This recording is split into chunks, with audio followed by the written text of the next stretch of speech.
misterioso relato, donde la magia se convierte en voz.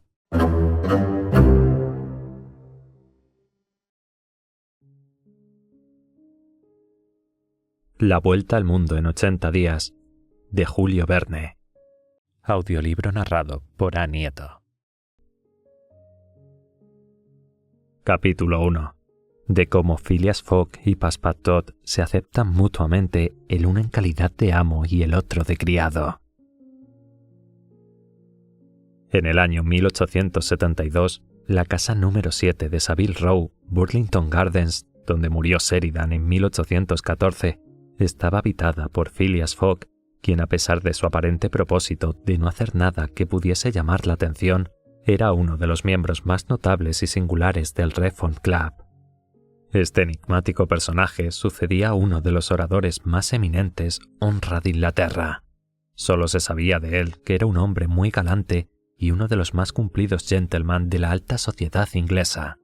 Se le atribuía cierta semejanza con Byron, en su cabeza, claro, porque sus pies no tenían defecto alguno, pero un Byron con bigote y patillas, un Byron impasible que hubiera vivido 1000 años sin envejecer.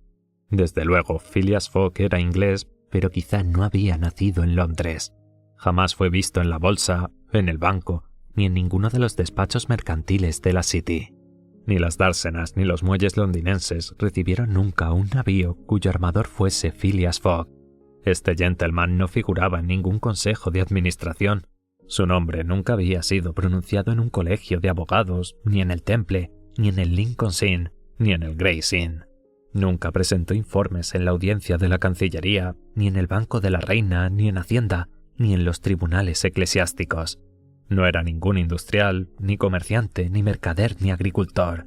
No formaba parte ni del Instituto Real de la Gran Bretaña, ni del Instituto de los Artistas, ni del Instituto Real, ni del Instituto Russell, ni del Instituto Literario del Oeste, ni del Instituto Literario de Derecho, ni de ese Instituto de Ciencia y de Artes reunidas colocado bajo la protección directa de su graciosa majestad.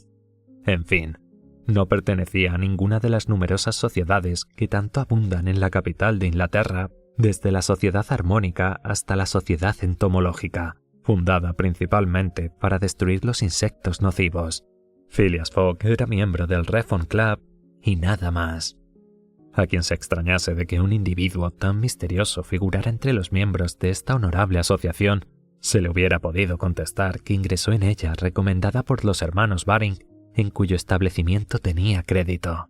De ahí cierta reputación debida a la regularidad con que sus cheques eran pagados a la vista por el saldo de su cuenta corriente, invariablemente acreedor.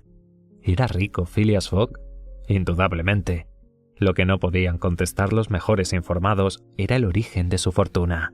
Y para saberlo, el último a quien convenía dirigirse era Mr. Fogg.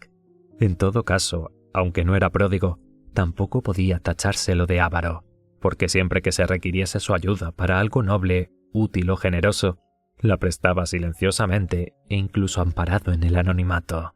En resumen, era difícil encontrar una persona menos comunicativa que este caballero. Hablaba lo menos posible y parecía más misterioso a causa de su silencio. Su vida era diáfana, pero se comportaba de una forma tan metódica que la imaginación, descontenta, trataba de ahondar en ella. ¿Había viajado? Era probable, pues nadie conocía mejor que él el mapa mundi. No había sitio, por recóndito que fuera, del que no pareciese tener un conocimiento especial. Algunas veces, aunque siempre con pocas palabras, breves y claras, deshacía los 1000 equívocos que circulaban en el club acerca de viajeros extraviados o perdidos. Indicaba las probabilidades que tenían mayores visos de verosimilitud y a menudo sus palabras parecían inspiradas por un sexto sentido que en la mayoría de los casos era confirmado por los hechos. Se trataba, pues, de un hombre que debía haber viajado por todo el mundo, al menos en espíritu. En realidad, Phileas Fogg no había abandonado Londres desde hacía muchos años. Los que se preciaban de conocerlo a fondo aseguraban que, salvo en el camino que recorría habitualmente para ir de su domicilio al club, nadie podía afirmar haberlo visto en otra parte. Su único pasatiempo era leer los periódicos y jugar al whist. En este juego silencioso, tan apropiado para su naturaleza, ganaba a menudo, pero sus beneficios nunca iban a parar a su bolsa, pues los destinaba a su presupuesto de caridad. Evidentemente, Mr. Fogg jugaba por el placer de jugar, nunca por las ganancias. El juego era para él un combate, una lucha contra una dificultad, pero una lucha tranquila y sin fatigas, lo cual se avenía mucho con su carácter. No se le conocían mujer ni hijos, cosa que puede sucederle a la persona más decente, ni parientes ni amigos, lo cual ya es algo más raro. Phileas Fogg vivía solo en su domicilio de Savile Row, donde no entraba nadie. De su casa se preocupaba muy poco, un solo criado le bastaba. Almorzando y comiendo en el club, a horas cronométricamente determinadas, en la misma sala, en la misma mesa, sin tratarse con sus colegas, ni convidar jamás a ningún extraño, solo se retiraba a su casa para dormir, a las 12 en punto de la noche, sin utilizar jamás las confortables habitaciones que el Reform Club pone a disposición de los miembros del círculo. De las 24 horas del día, 10 las pasaba en su casa, durmiendo u ocupándose de su arreglo personal. Si paseaba, lo hacía invariable y acompasadamente por el vestíbulo entarimado o por la galería circular, coronada por una bóveda de vidrieras azules, sustentada por 20 columnas jónicas de pórfido rojo. Cuando cenaba o almorzaba, eran las cocinas, la despensa, la repostería, la pescadería y la lechería del club las que suministraban a su mesa sus más suculentas reservas. Eran los criados del club, ceremoniosos personajes vestidos de negro y calzados con zapatos de suela de fieltro, quienes le servían en una vajilla de porcelana especial y sobre soberbias mantelerías de tela sajona. Eran las preciosas cristalerías del club las que contenían su jerez, su oporto o su clarete mezclado con canela, capilaria o cinamomo. Era, en fin, el hielo del club, traído con grandes gastos de los lagos de América, el que conservaba sus bebidas en el punto adecuado de frialdad. Si vivir en semejantes condiciones es ser un excéntrico, habrá que convenir que la excentricidad tiene sus ventajas. La mansión de Savile Row, sin ser suntuosa, poseía una gran comodidad. Por lo demás, dados los invariables hábitos del inquilino, el servicio era mínimo. De todas maneras, Phileas Fogg exigía de su criado una puntualidad y una regularidad extraordinarias. Aquel mismo día, 2 de octubre, Phileas Fogg había despedido a James Foster por el grave delito de haberle llevado el agua para afeitarse a 84 grados Fahrenheit en vez de 86, y esperaba a su sucesor, que debía presentarse de 11 a 11:30. Phileas Fogg, cómodamente sentado en su butaca, con los pies juntos como los de un soldado en formación, las manos sobre las rodillas, el cuerpo erguido, la cabeza levantada, contemplaba la aguja del reloj. Complicado aparato que indicaba las horas, los minutos, los segundos, los días y el año. Al dar las 11:30, Fogg debía, según sus habituales costumbres, abandonar la casa para ir al Reform Club. En aquel momento llamaron a la puerta de la estancia donde se encontraba. Apareció el despedido James Foster. «El nuevo criado», dijo, presentando a su sucesor. Un hombre de unos 30 años entró saludando respetuosamente. «Es usted francés y se llama John, ¿verdad?», le preguntó Phileas Fogg.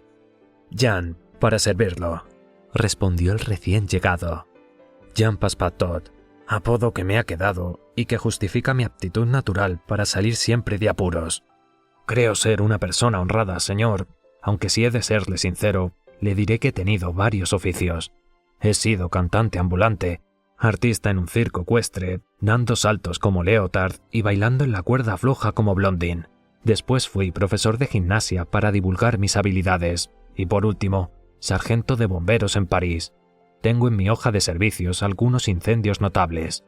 Hace 5 años abandoné Francia y, queriendo conocer la vida doméstica, soy ayuda de cámara en Inglaterra. Hallándome sin ocupación y habiéndome enterado que el señor era el hombre más puntual y sedentario del Reino Unido, me he presentado en su casa con la esperanza de vivir tranquilo y olvidar hasta el apodo de Passepartout». «Me conviene, Passepartout», respondió el caballero. «Me ha sido recomendado y tengo buenos informes de su conducta. ¿Conoce mis condiciones?» «Sí, señor». «Bueno, ¿qué hora tiene?» «Las 11:22», respondió Passepartout, sacando de las profundidades del bolsillo de su chaleco un enorme reloj de plata. Va usted retrasado. Perdone, señor, pero es imposible. Atrasa usted 4 minutos. No importa. Es suficiente con hacer constar la diferencia.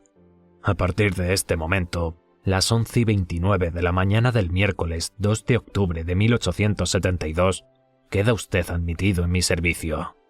Dicho esto, Phileas Fogg se levantó, cogió con la mano izquierda su sombrero, se lo colocó sobre la cabeza con un movimiento de autómata y desapareció sin añadir palabra.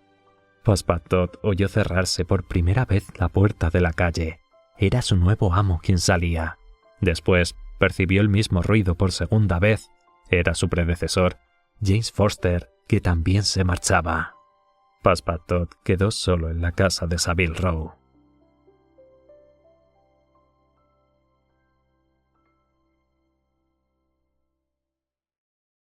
Si esta historia te ha gustado, te invito a darle like, suscribirte al canal y compartirla con otros amantes de los relatos clásicos.